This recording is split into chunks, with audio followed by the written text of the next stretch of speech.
What's going on, beautiful people? It's your boy Mr. Meyer with the fire, here to share ideas and take our collective vibration up a little bit higher. If you're watching this video, that means you're on your healing journey. I'm proud of you, and give yourself love and clearance and time and patience to really integrate this experience, man.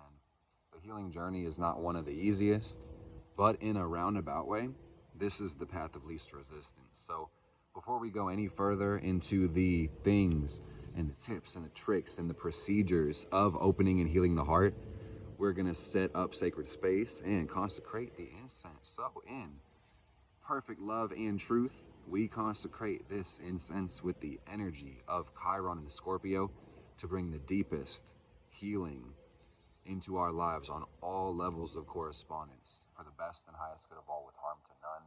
So mote it be. We're going to bring that fire in here. Thank you for clicking on the video. Thank you for investing some time out of your day to come get the knowledge, okay? What are my credentials? Why the hell should you listen to me? Who am I? Quite honestly, guys, I've been an energy healer for more years than I can count on one hand. I've had my heart broken more times I could count on both. So I'm a little bit familiar with the healing process and the healing journey at this time. So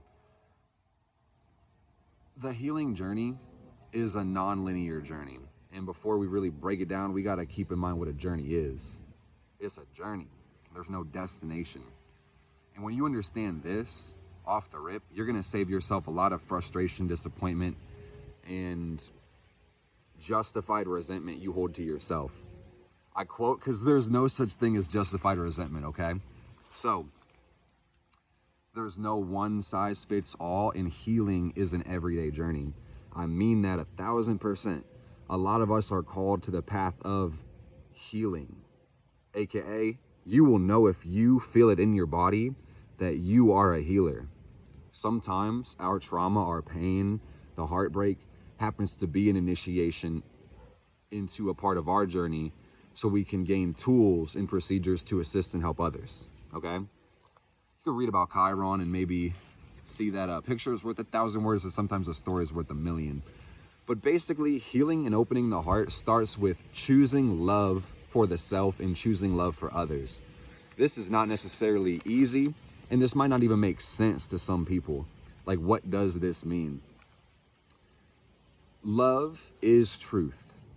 So love requires honesty, for you to accept yourself, your experiences, the others in your life. Acceptance is a big part of this, okay? And we also need to understand what we need, and we need to work on fulfilling our needs. So this is what I would call respect. Respect for yourself and respect for another. But we really need to understand our boundaries and what we are not willing to tolerate. And if we know what helps us, we can also figure out what harms us. So it's important to be clear about what you need and what you're able to provide for yourself, and what you look for in others, I should say. Evolution happens in relationships, and a lot of us are very hyper independent from our trauma, and that is a-okay. I'm not here to judge anybody, but I just want to maybe shine some perspective that some of us really deny our need to be partnered or connected with other people. Whether or not this is, fair or honest is for you to ask yourself when you go within. But when we talk about healing the heart chakra and take it back to the circumstance, event, or situation that warranted the heart needing to be healed, you need to understand that this healing journey is serious, and we need to take our emotional and mental and soul injuries with the same level of respect and seriousness as our physical injuries. For example, if you were married for many, many years and you get divorced and it was an ugly one, is it really realistic for you to start another loving partnership the next month? If you break your leg in a car crash, is it really realistic that you're going to be up and running in the gym again tomorrow? You see what I'm saying? So we really have to give ourselves the acceptance, love, grace, and also true perspective to see what's going on. It's a good reminder to talk about the principle of correspondence, as above, so below, so within, so without. The point I'm getting at is you're a multidimensional being with many layers and facets. Shiny ass gem that you are, really beautiful, but you got to know that the work that happens on one plane of reality affects the planes above and below. So whenever you have a hard emotional experience, this is going to affect your body, and it's going to affect your mind, and it's going to affect your soul. And this is the shit that some people deny. They don't want to claim that it's this deep, but it absolutely is. Heartbreak hurts the soul, okay? If you are into tarot, imagine the Magician card. And if you're not into it, Google it, and please look at the Magician with Mercury holding the wand over the altar. You need to understand about the soul that these 4 elements are basically tools that your soul uses to maneuver in this realm. So your physical body is your pentacle. Your will, that's the wand. You've got your air, that's your ability to think, your sword. And then when we talk about your emotions, this is the chalice on your soul's altar, right? So you need to understand that everything in your life is an alchemical experiment from the as above. You feel me? So when you're going through heartbreak, you really need to understand that there's a message being conveyed to you. Every experience you have in your life is an experiment from a soul perspective, okay? And in the interest of love being truth, the question we ask ourselves is, why do we inflict this pain upon ourselves? Love is how we heal, but love is about acceptance, and truth is about responsibility. You see what I'm saying? So at a certain point, we have to release the pain that we've experienced through our life, especially involving others, and then send the love there as well, so we can release the resentment, the justified resentment. Resentment is very real, but on the highest level, justifying a resentment is a punishment that you hold to yourself as well, to hold that negative energy, that emotion, dirty ass water in your soul's cup, you know? So integration, we have to allow space for pain. This is sometimes the hardest thing to do, especially when our cup has been broken the fuck up, or all the water in it is dirty and murky and we couldn't even think about drinking it. A lot of us feel the need to escape our pain. And take it from a South Node in Pisces, you're looking at a master escapist. So we're going to take the time to affirm that my will to heal is forever stronger than my will to escape. Deeper than that, my will to heal and integrate dominates my will to escape at all times. I'm in full control of my mind. I love myself all the time. I'm gonna come here to rhyme, so let's just keep on going. We got a lot of lists in front of us, okay? I bought a new Oracle deck. I don't know if we're gonna get into it, but now that I said it, I think we might. Just wanted to speak that out too. So we need to allow space for the pain. Healing deals with sitting with your pain, allowing it to be there. Sometimes all you need to do to integrate and release is to give presence, love, and patience to the parts of yourself that are hurting. If you think about how physical injuries get healed in the divine intelligence of your body, this works the same way with the emotions in the mind. Imagine the time when you bumped your elbow on the corner or the table, or you hit your knee, and instinctively you just feel the need to touch these things. Everything's energy, so you know when you hold yourself, you direct energy into your injury. So wherever attention goes, energy flows. And this is really paramount to healing the emotional body and opening the heart. To sit there and focus on the pain and breathe the energy of the universe into this. The longer you focus on anything, the more it's going to change, I promise you, okay? So patience, patience, patience. I cannot emphasize this enough, guys. On my Saturn Taurus, you're going to need some patience to heal your heart. And what I said about the journey, there will be a point in your life when you've healed all your pain, okay? But then it's the conglomerate issue where you are a strand in the web of the world, and everything that happens to one strand affects all the strands. So once you have integrated your pain into love, trust, and strength, you may need to help others put their life jackets on, right? So this is a goalpost to consider. Like I said, there's no destination, but just keep in mind we might have many beautiful milestones to see along the way, okay? So Integration and release comes from presence, love, and time. Time heals all wounds. You better believe it. And you might not even necessarily have to believe it because you will see it. But the belief is a superpower, so don't snooze on that. I'm going to say this now, it might sound oblique, but I can't leave it unsaid. We have to avoid processed sugars as well. Sugar can be thought to be a love substitute for many. It actually does roughly the same thing to the brain and our neurochemistry. And a lot of us may have a dependency on sugar if we have a lack of love. So that's the thing to keep in mind also. On this note, avoiding mindless instant gratification, the things and activities we engage with to feed our dopamine and serotonin and really substitute that natural loving connection to ourselves in the world that we should, I don't like the word should, but would really do well to cultivate. You understand?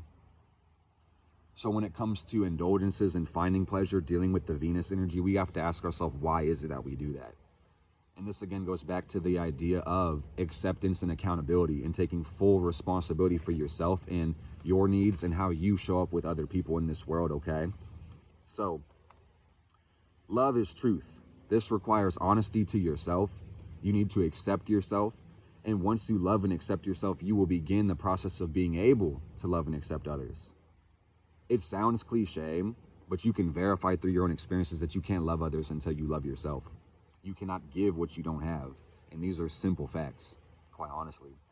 So, accountability and responsibility is paramount, but we need to understand boundaries. Like I said, if you know where your needs are and where your wants are and how you can satiate and satisfy these things and how you can't, then you can honestly ask for others to meet you halfway or all the way, okay? So this talks about knowing where your boundaries are, what you will tolerate from other people and what you won't tolerate from other people. But you also need to consider that the relationship you have to yourself absolutely is higher priority than every other relationship you ever have, again, because this is how you show up and give, right? I think I hit that thing on the head twice, but you need to know your own boundaries and how to respect yourself when you're by yourself, what things you indulge in and why. It's okay to have our vices and methods of escape, but sometimes we have to ask ourselves, is this loving? Am I escaping the pain or am I choosing to integrate it, you know? Which one is it? So, this may bring up the need for restructuring relationships after we've determined where our boundaries and non-negotiables are, as well as where the expectations are. This is going to involve having conversations with people that you probably haven't had before and telling them what you need, telling them what you won't accept, letting them know how you feel. And a really good tool that I want to share with the people who really are scared of confrontation is, I feel X when you blank, or I feel X when you Y. That's more congruent. No one can debate your feelings if you're honest and realistic about them. Your feelings are your feelings. So a lot of times conflict delayed can be conflict multiplied, but sometimes, unfortunately, when we try to engage conflict or confront somebody about our needs, issues, or resolve a problem, when we approach conflict the wrong way, we don't really get anywhere. You know, if we are blaming other people and pointing fingers and kind of demanding to have our needs met, not being fucking nice, you know, let's bring it back to Libra energy. You get a lot more flies with honey than vinegar. We'll talk about that in a second, quite honestly. Don't gotta remind me because I wrote it down. Yeah, okay. So, restructuring your relationships, asking yourself if you're being loving, kind, and honest to other people, as well as yourself. Realistically, it starts there. So, the next chapter is called Compassionate Action. And this means, how can you show up in the world from a place of loving and accepting yourself?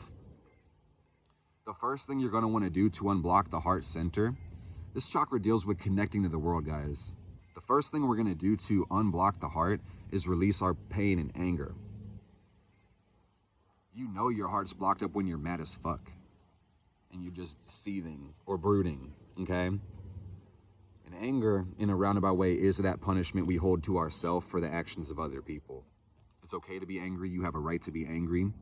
But Anger is meant to be released after it is integrated and turned into strength or wisdom, or both, okay? So, choosing forgiveness is part of the journey. This is acceptance, like we talked about. Looking at the actions of another and understanding that if they knew better, they would do better. People do make mistakes. Sometimes people make terrible mistakes against their own judgment, like they did know better. And this is where it can get convoluted, and it's like, why should I forgive? Because they clearly knew they were violating me and my boundaries, and that wasn't love. And the unfortunate thing I want to say, and this comes from deep inside of my heart, is that when others violate us and it seems like they knew better, a lot of times we knew better. We might have overlooked some of those red flags. We might have sold ourselves short a couple times before that happened. So we got to ask ourselves if that's true. Sometimes we truly get blindsided. That's absolutely possible. And everybody's circumstance and situation is unique. But in the quest of choosing forgiveness, we must find gratitude. We must find a reason why our soul had this alchemical experiment. What was the message? What was there to be learned? I'm going to get biblical on you, but change the words, man. The universe giveth, the universe taketh away, and then the universe giveth back tenfold once you understand, appreciate, and trust. You know, we're paraphrasing. But you have to find gratitude because life is a gift. Every experience you have is a gift, even the painful ones. From one level of reality, I don't know where to tell you where this is, but all these emotions and vibrations and temperaments of water look like the same fucking thing. I'm telling you, dude. It's just another wizard playing with his cup. You feel what I'm saying? So, rest is a really important part of this process as we're moving around these fluids. It takes time. And to bring it back to the example, you will substitute your own life, but think about investing 10 years in a marriage. Some people invest 5 times as long and then get divorced. You know, how long is it going to take to move out all that water and then bring in new water, more loving, high frequency emotions? Imagine whenever you move your living place and you got to take all this stuff out that room. You don't even want to do it, dude. You know, then move it in a different room and then take it from that moving room liminal space and move it in the new place. Man, that shit is sometimes ass. And why would you want to do that? It'd be much easier to sleep, to push it under the rug, to numb, to satiate ourselves through bullshit. Oh, I get it, dude. To go to hide that pain in another relationship rather than face it and confront the roots of why we created this for ourselves. Oh, I understand, guys. But love is truth. And you cannot love others if you cannot be honest to yourself and fully accepting of every dimension of the experiences that you're offered by life itself. And I mean this from the bottom of my Libra moon heart, exalted as Saturn. You feel what I'm saying? Or if you don't feel it, keep hearing the call and then chase that love that exists everywhere, okay? You need to drink a lot of water. It sounds like a no-brainer, but literally water is frequency. It is emotion. Your body is mostly water, and you're going to need to hydrate yourself so you can circulate emotion. Drink a lot of water, get a lot of rest as you're healing your heart. Emotions get stored in the physical body. There's going to be days when you're healing your heart where you just wake up and your chest feels heavy. Your whole body might feel heavy. You might feel like you're crushed by a rock. Atlas holding up the whole world, man. Pain is real. Pain is your ability to feel love, and pain brings you strength. But you need to understand where your own limits are. And sometimes we only find these by hitting them abrasively. So this is the time where you find out how to show up and be loving for yourself and coach yourself, assist yourself, reparent yourself. Whatever you want to call it, it's the energy of giving loving, gentle instruction and showing yourself how to take those compassionate actions, whatever that looks like. It might look like calling off for work. It might look like pouring your heart into your journal. It might look like drinking a bunch of water and going back to sleep. It might look like getting your ass out of bed and crying on your yoga mat as you stretch out those chakras. you know. It might look like a 3-hour shower. Who knows what it is? It might look like you actually having to go get soda or a candy bar or something to give your body the physiological feeling of love as you feel this pain. It might look like that. It's not what you do, it's how you do it. So like I said, we want to avoid the instant gratification and the harmful vices and stuff, but at the same time, guys, we need to understand sometimes like cold turkey can be dangerous. So you want to, again, understand your own limits, which is what we're just talking about. So on this process, it's really important that you journal so you can reflect your experiences back to yourself and understand how you think and feel. Some of us literally don't know how we feel when it comes to our life. And that's a shame, man. I understand where that comes from. And it's no one's real fault if that's you. But just understand the way you get to know yourself is by sitting with yourself and by journaling, writing down your ideas and discussing your experience with yourself. This is going to be really important. And if you can't have a journal, write it in your phone. Your notes app is the most valuable app you have because it's blank. So write your ideas and your feelings down so you can reflect to yourself and externalize these things, because if you don't externalize these things, you may still be processing them and holding on to them unconsciously and then suffering the repercussions of holding all that weight on your spirit, okay? So when you express things, you can release them, and that's really what the point is. You also may need to surround yourself with loving people to be able to express your ideas. You might need to just vent to those friends and family or the people that you can trust. That's a very important, amazing thing to do. The next thing I want to share with you guys is meditation, breathwork, and Reiki. These all go hand in hand. Meditation is something a lot of people avoid, and I understand. But on the other note, meditation is a natural adaptational mechanism to so many people's life, so many people's pain, so many people's experiences. A lot of people have really convoluted perspectives of meditation, and they attribute arbitrary goals to it, and that's really why it's hard for them to stick with it. So when you meditate, again, I'm just going to remind us to take it full circle. We're sitting with ourselves. That's really what we're learning how to do with this whole concept, this whole discussion. Sitting with ourselves, scanning the body, being present. Again, as above, so below. So as we check in with the physical body and relax some of our muscles, we can see the adjacent energy centers that the pain or stress is manifested from. So if you are healing your heart, it doesn't take a freaking rocket scientist to guess that you probably have some back pain. You probably have some shoulder pain. Your neck is probably tense if you're healing your heart. You know, chest might be hot. What does it feel like? Feel your body. How's your sacral doing? How's your root doing? This is what meditation's for, guys. It's for checking in, checking up, running the diagnostics. You're a car, you're a vehicle, Mercury, spaceship. So I don't want you piloting your human body like a car that you just ignore every fucking red light on the dash. Like when the check engine goes on or you hear a really fucked up noise, I don't want you just turning your radio up and ignoring it when it comes to your actual body. Sit with yourself, and that's what meditation's for. If you feel hyper-stimulated or overloaded with grief or whatever, put the timer on and just make a decision. Say, I can handle this many minutes. Just do it. Sit with yourself. Allow the pain and the stress and the frustration and the hurt to come up, and sit with it. Just sit with it for a little bit. You may cry. You may want to scream. You may want to get up and punch them things. So I just really would tell you that you want to try not to destroy things that you love and are creating. It's good to have maybe a pillow, have a gym membership. You may need to take a walk around the block every now and then when you're really letting go of anger and pain. Okay? Do your best not to inflict your anger and aggression onto yourself as self-destruction, okay?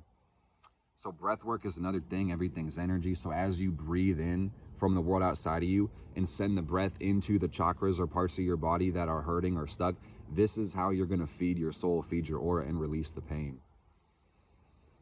Think about a 4-part breath. A lot of people really only do a 2-part breath.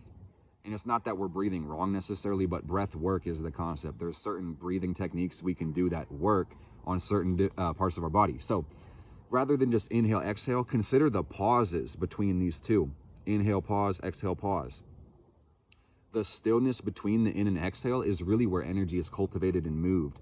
So again, awareness is where energy flows. So if I was you healing my heart, I would take loving breaths out to release. And as I breathe in, I'm going to imagine the energy coming in from around me. And I'm going to breathe it all the way up from the feet. I'm going to send it right to the heart. And then I'm going to pause with my focus right here and count to a couple numbers, maybe like 4 or 5. Honestly, guys, whenever I meditate, my intuition and spirit guides will tell me how many counts I'm supposed to count to when it comes to hold, inhale, hold, exhale. But some people do 4 counts for each one. When you meditate and do breath work, it's really important you find your rhythm. Relax into it. It's about relaxation. It's not about, burdening yourself to really flex on everybody and yourself. Like, no, we're doing it out of love. We're not doing it for ego. We're not doing it to show that I'm the best meditator in the world. No, we're doing it for love and healing and integration. So Reiki is another thing to consider. There's many healing modalities, but Reiki has changed my life in so many beautiful ways. Reiki is a healing modality that really just uses relaxation to pull in that energy from around us, and it works on all the levels of the aura. So as we relax our physical body and certain things, we may have repressed emotions start to come up. And this is another thing to consider when we talk about energy work. You can also use yoga to heal the heart. If emotions get stored in the body, we can mechanically move stuck emotions out of the body with physical exercise. It would be very good to have maybe some cardio routine so you can use your lungs and your heart. Beautiful squirrels, like right in front of me. Wow. Cardiovascular exercise, that's an important thing. But when you do the yoga postures, this is going to give you gentle stretching time to really send the energy through the breath into the body. I don't remember what it's called, but I just like to open my chest up and move my arms back. I like to pull them up. If I find like a door threshold, sometimes I just hold it and lean into it. The downward dog is another one. The upward dog, cobra. Camel pose is another. The cat-cow is like really good for the whole back. There's so many. And realistically, if you need yoga postures, just look up the part of your body that hurts plus yoga on YouTube, and you're going to find a lot. Just be gentle with yourself. Try not to overextend yourself. Honor your own limitations and boundaries. Sometimes that pain is a message to stop.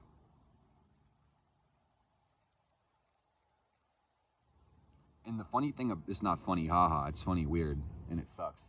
But the funny thing about pain that comes from emotional discomfort is that while we can lovingly and gently work on it physically, we have to relax this pain out to release and integrate it. We can't force out tension. As much as you and I would love to, can't do it. Haven't found a way yet, so if you found a way, you let me know. But I digress. We're going to be gentle and loving with ourselves in this process. Another couple things that we want to talk about is apple cider vinegar. I said I was going to talk about it. Apple cider vinegar is a very beautiful tool. Apples correspond to Venus, magically and astrologically. So whenever you look at vinegar, the distilled plant, it's a very good cleaning tool. You can use vinegar to clean damn near anything in your house. And you can use it to clean your own body. Vinegar banishes and removes negative energy. And apples are love, they're Venus, right? So when you drink that apple cider vinegar with the mother, get that big ass bottle and put it on your altar. When you drink some of this in the morning, you're actually going to bring in some high vibrational energy and some loving, healing enzymes into your body. And it's going to help you sever your connection to that which doesn't serve, to the pain, to the anguish, even to the energetic attachments.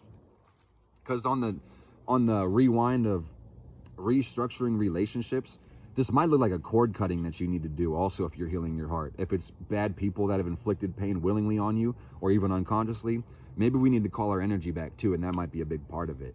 So Reiki helps with that. You can do cord cutting rituals.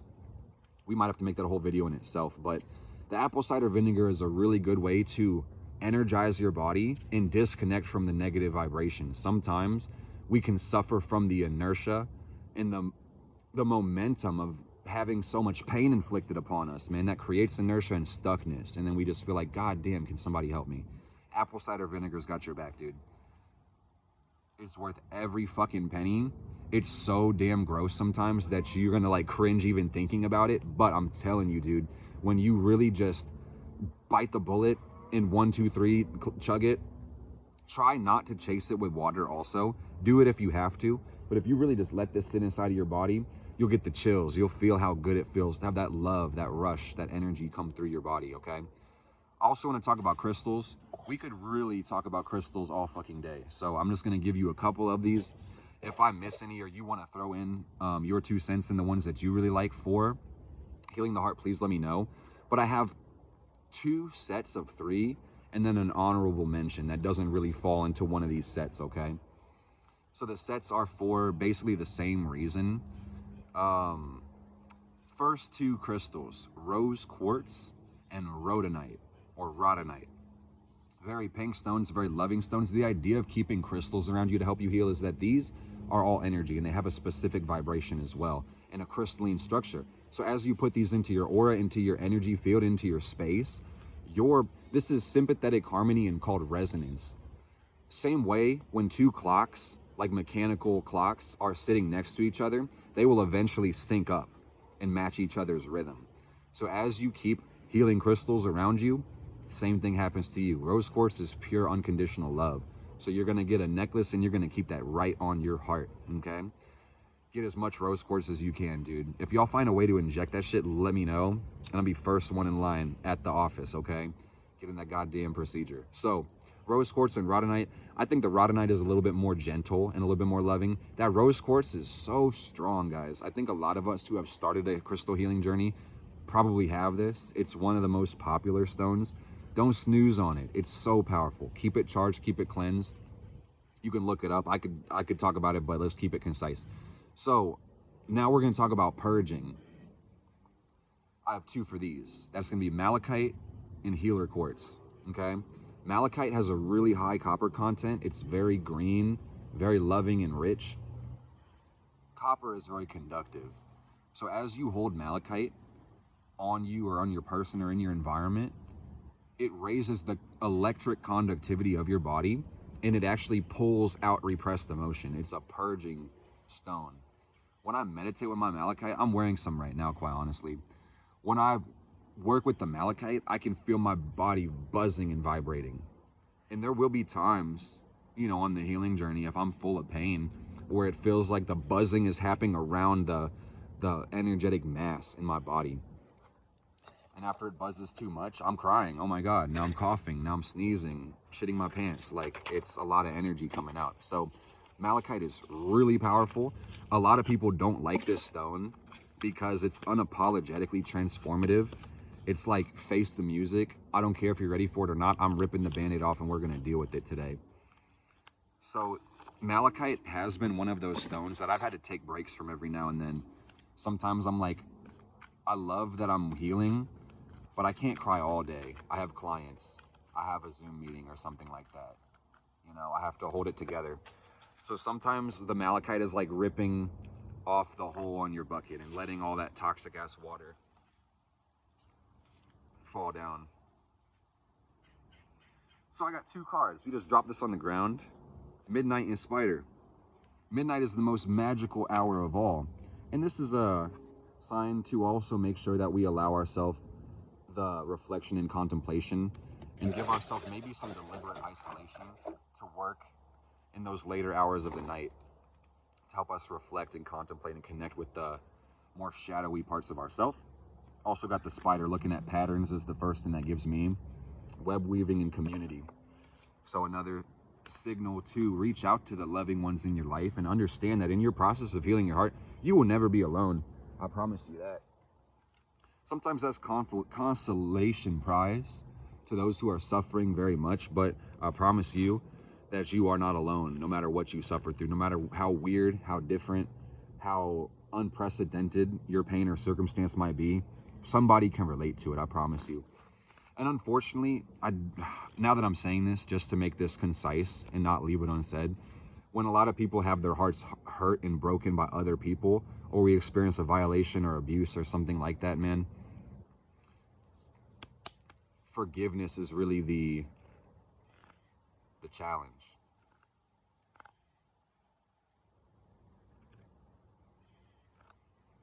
I don't know if that was the complete thought. I think I might have just left something else out. But either way it goes, we're going to keep on going. If it's meant to be said, it'll come back out. If not, we're just going to keep on going. So allow yourself time to grieve, and allow yourself time to process your feelings and understand the nature of the pain and what it's teaching you. And pain, it might not be something you want to accept, but you have to consider the conditions in which it was created, right? So surround yourself with loving people. Give yourself time and be patient. Positive affirmation is something we can't skip, guys. It is not enough for you just to watch your negative self-talk. It's not enough. It's not enough for you just to be careful about not speaking negativity onto yourself. It's imperative that you speak love and life into yourself. That when you go through the process of sifting through your experiences and understanding your values, that you understand the non-negotiables and affirm that you are worthy and deserving of that which you truly desire. What's really fucked up, guys, is that if you don't internally feel capable, worthy, or deserving of that which you wish to attain or possess, you might try everything in the world to attain it, have it given to you, and reject it because you don't feel good about yourself. Okay? And that's something to think about. Do our unconscious methods of seeking security get in the way of our conscious methods of seeking security? Where do our contradictory urges come from, and how can we reconcile these paradoxes with love, truth, understanding? We're talking about Libra energy today, healing the heart with this Sun, Venus, Cazimi. But I cannot emphasize enough, guys, when we talk about relationships, we talk about the energy of love. Saturn exalts in the sign of Libra. Love is about truth. It is about trust. It is about boundaries. It's about safety. It's about being fair and honest. So you need to be impeccable with that word, with your sharp-ass sword that sits on your soul's altar, so you don't cut your motherfucking self, man. It's the great right. As truth is to love, the sword is the chalice, and the goddess and the god unite right in that spot, and then we integrate our masculine, feminine, water, air, water, fire. You guys probably seen the hexagram, but either way it goes, I love you guys so much. That's basically it. Trusting and loving yourself is paramount for you to even be able to love and trust another. If you don't love and trust yourself, you are not able to love and trust another person. So I'm going to pull us a card and see what else we can get right before I sign off. I just want to say, guys, thank you so much for watching this video. Thanks for dropping the likes. Thank you for leaving comments. I really appreciate all the engagement we get on these videos. Let me know what you guys want to see for future videos coming up. If you're watching this today on the Sun, Venus, Cazimi, I need to let you guys know I got a couple gifts for you. The first one was this video from my heart. I hope you really enjoyed it. I also have my book and my course, 50% off today only. Couple more spots for natal chart readings, and I just dropped the hoodies for fall winter. So you guys have been waiting for a hot minute, asking me what's the deal with it. We got a couple colorways reflecting the planetary correspondence, so you're going to want to make sure you hit that link in the bio and go grab your hoodie. Make sure you get the Meta Gifts drip, man. This is the 13-petal lotus, a symbol of purity and transformation, trying to remind you that you have to grow through everything you go through. Your life is a gift, and when you are fully intentional with everything in the realm of your control, you can better give the gift of your life back to life. And this is how the universe optimizes itself through evolution, okay? And this requires love and truth. So we have our cauldron, synergy and healing. That's really the message, is that you're in the womb of the goddess or God or the great spirit or your higher self, right? So you're whipping up some magic, kid. I know it hurts sometimes, but something beautiful will come from this. Pain is strength. So you got to make sure that you, pulling the strength card. You got to make sure that you go within, skull of darkness, look at your blind spots, scrying intuition. Again, emotions are water. So you got to think about the big reflective pool that is your soul. Stare yourself in the pool. Reflect to yourself, guys. You're not going a damn place in this world without doing the shadow work. And I say that from so much love. Sun, Venus, Kazemi, I'm sending all the love in the world your way today. But that doesn't matter if you don't love yourself. Blessed be, we will never be less. Call on your ancestors.